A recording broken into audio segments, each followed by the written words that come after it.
اللہ کے نام سے شروع جو بہت مہربان اور نہایت رحم کرنے والا ہے۔ اللہ کے نام کا ادب۔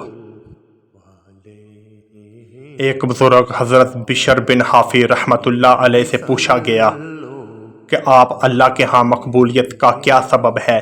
اس لیے کہ آپ کا نام لوگوں میں اس طرح مشہور ہے جیسے کسی نبی کا نام ہوتا ہے۔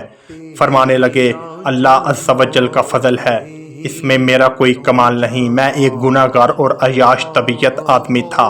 ایک مرتبہ راستے سے گزرتے ہوئے ایک کاغذ پر نظر پڑی، میں نے وہ اٹھا کر دیکھا تو اس میں بسم اللہ الرحمن الرحیم لکھا ہوا تھا۔ میں نے اس کاغذ کو صاف کر کے اپنی جیب میں رکھا۔ میرے پاس اس وقت صرف 2 درہم تھے اور ان 2 درہم کے علاوہ میں کسی چیز کا مالک نہ تھا۔ میں عطر فروش کی دکان پر گیا اور ان دنوں 2 درہم میں نے اعلیٰ خوشبو خریدی اور وہ خوشبو کاغذ پر مل دی۔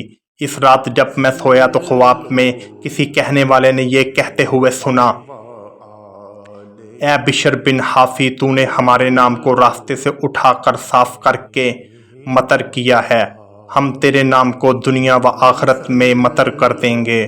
سبحان اللہ۔ جو نہ ہوتا تیرا جمال ہی تو جہاں تھا خواب و خیال۔